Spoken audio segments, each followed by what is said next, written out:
Losses, we all have them. They're a natural part of trading, but there are plenty of things we can do to mitigate those losses so they are minimal, that they don't dent the surface of our capital, and that they're just a natural, healthy part of this journey and long-term consistency. I want to first start off by saying, if you're someone that at the moment thinks that you can avoid losses 100% of the time, then your mindset is completely wrong. Losses are inevitable. Losses are a natural part of the process, and they will, you will incur them. I'm 9 years, nearly 10 years now into trading. I still get losses, and that will be the same in 5 years' time, 10 years' time, etc., etc. So they're a natural part of the game. If you feel you can avoid them 100%, then trading is definitely not for you, because that will massively impact your psychology. But like I said, there are plenty of things we can do to mitigate how many losses we are getting, and the losses that we do get, that they are very minimal, and that we can move on and learn from them and take it from there. So continue watching till the end. I think you're going to find this super, super helpful. Let's get stuck into things. So number one is just getting your perspective right. As I just briefly touched upon, if you're someone that feels that losses can be avoided 100% of the time, then you're someone that's not going to make it in this game. You have to get your mindset right. They are inevitable. They always will be. They will be now, and they will be in 10, 15, 20 odd years time. It's a natural part of the game. It's healthy. It's just, again, how do we deal with those losses? How do we lessen that risk? How do we take risk off when we can? All these little details and facets make a big difference. So when we do incur those losses, they might even just be 0.25%, or it might be a break even, which we could argue is not even a loss. So we're going to get stuck into that now, but you have to get your mindset right first. They're a natural part of the game, and the sooner you get on board with that and you get comfortable with that, the better. So firstly, we've got to treat losses in two sections. Section one is, we've taken a loss when we've taken a trade, and that trade was an optimal trade. It met our criteria. It's the criteria, the strategy that you've built out, that you found your edge with, and you've taken the trade as you always would, you've executed as you always would have, and the trade has just not played out. The market's had other ideas, and that is normal, that is healthy, that is fine.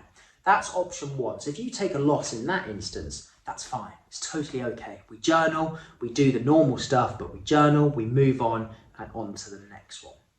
The second option is, if you've taken a loss because you've broken your rules, you've broken your strategy, you've over leveraged, over lot size, whatever it may be, there's multiple reasons as to why you could have gone against the grain of your strategy.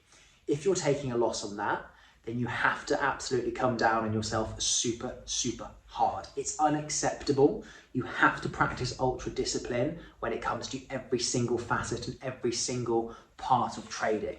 So if you are taking losses and they're self-inflicted because you didn't follow X, Y, Z, or whatever that edge or strategy you have is, then shame on you. You absolutely have to come down on yourself, otherwise you will keep doing it and you'll be in the same position in 6 months' time or a year's time. So those are the two options to begin with. Every single loss we have should always fall into option one. If it doesn't, you have to nip that in the bud straight away if it's option two. One of the major players of minimizing losses would be overall market sentiment. So what I mean by that is, let's start with the indexes. So let's take GBP USD. It's a hugely commonly traded pair. By overall market sentiment, I mean a combination of two things. What's the DXY saying on the higher time frames? Obviously, the DXY gives us the overall market sentiment for the US dollar. Obviously, GBP USD is heavily, heavily correlated with the DXY and inversely correlated. Obviously, if the DXY is bullish, GBP USD is typically bearish. Not all of the time, but a lot of the time. So that would be part of it. What's the DXY doing on the higher time frames? The weekly, the monthly, the overall market sentiment. What's the direction of the short and the medium term? And that weekly and the daily especially give us that. But it's also really helpful just to check what the monthly is doing as well for that longer time frame, just to have in the back of your mind. The second part then would be making sure, and I will go through this because a lot of people still don't do this properly, but the second part to that would be then, on GBP USD, the pair that you're trading, again, what is the daily? What is the weekly? What is even the monthly doing? Are we syncing up with the DXY? Are we seeing that inverse correlation as we should?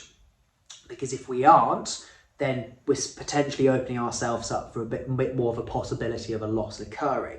But if you can get the daily and the weekly in sync on the pair itself, if you get the DXY in sync with the daily and the weekly on itself as well, and then those two are correlating or inversely correlating, shall we say, then fantastic. You're massively lowering the risk of a potential loss occurring. So that would be one of the biggest things already, because too many people are hopping down onto lower timeframes. Too many people are getting caught out or trading against the trend. It's unacceptable. You cannot afford to do that, because already you're opening yourself up for a loss occurring. So get the market sentiment right, get the overall bias and the trend right, and you can only do that on the daily and the weekly and above. You can't afford, as I say, you can't afford to do it. You can't do it. It doesn't work on the 4 hour, the 1 hour, the 30 minute, etc., etc. You have to stick to those higher time frames, both on the indexes and the pair itself. So my next point would be, what are you doing with your stop loss? So we've all heard it before, but obviously when a trader's in a certain amount of profit, for me, I typically move my stop loss to break even when the trade's done about 30 to 35% of its initial movement that I have planned for it. But the question really comes down to, when are you moving that stop loss to break even or just past break even? Because I would argue, actually, when that trade is moving and moving more and more towards profit, a lot of people it'll be chalk and cheese, where they'll bring the stop loss, either they'll keep it where it initially was and set, and then they'll move it to past break even. But there's some middle common ground there that you can work into as well. Let's say your trade has gone 20% of the way, or on the 1 hour or the 4 hour, the structure, it's playing out as you've expected. It's making that series of, let's take a bullish example, it's making that series of high highs and higher lows, subtle high highs, subtle high lows on the lower time frames. You can then afford to move your stop loss slightly closer toward your entry. So let's say you're risking 1%. You can move your stop loss to maybe then to reflect 0.5% risk, when potentially the trade has done 20% of its move. Now, obviously, it depends per individual example, because you still need to allow the trade enough room to breathe. But a fantastic little trick I always teach is, don't just wait for it to move stop loss to break even. Have that stop loss almost slightly trailing. So again, as it goes further into profit, you're bringing that stop loss even closer towards your entry. So if we then do get a market reversal, which happens, that's normal. It's part of the game. Again, you need to get used to that. But when we do then have that natural reversal and it's going to take us out, it's taking you out for maybe 0.25% or 0.4% instead of the initial 1%. Again, that's a tiny amount. You have to be wrong so many times, risking 0.5% to blow an account. So it gives you such better longevity. So that's what I would absolutely advise. Obviously, the sooner you can get your stop loss to break even, the better. But obviously there's a fine line between allowing that trade enough room to breathe still. And this is why I never recommend taking risk totally off until you've at least seen about 30 to 35% of the move occur. Because then that also, once you've got that risk taken off, that then allows you to scale in maybe some further positions on some lower timeframes to really press your advantage on that winning trade. My final point would be around practicing that ultra discipline. So whatever you've chosen to risk, let's say again, it's 0.5% or 1%, it doesn't matter too much what it is. Obviously keep it super low, but stay really consistent with it, okay? Because ultimately it comes down to, if you know you have your edge, you know you have your strategy, you can still we all go on bad runs at times, I can assure you. Over the last 9 years, I've had my bad spells. You have the bad month, the bad quarter perhaps. It happens. Markets are cyclical. Your strategy won't work 100% all the time. So this is why you have to stay super strict with what you're risking. Because over a period of time, if you have your edge, you have that strategy nailed down, and you consistently execute, you're consistently ultra disciplined, you'll be profitable. Your edge will play out. You'll make that percentage gain. You'll see those returns in that nice, steady fashion, instead of seeing the peaks and the troughs that we don't want. That is not good trading. And it's highly likely that at some point you'll lose more than you actually should have. So just stay consistent with that chosen amount that you're risking every single time. Again, I've done another video of this on around stop loss placement. Obviously, it's a slightly different topic. Please go and check that out if you haven't already. But again, every trade is unique. You have to be individually calculating what 1% is for that trade, so you can get your risk to reward right, and you can assess whether it's actually a proper setup worth taking, and it's got a good enough risk to reward, and you have a stop loss that's healthy enough, but also that healthy stop loss is still only risking 1% or 0.5%.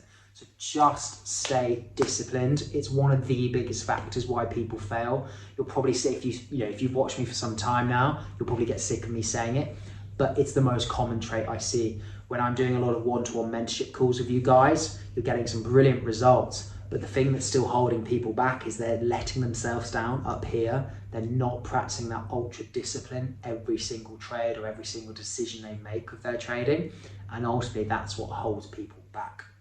So I hope you found that video helpful, guys.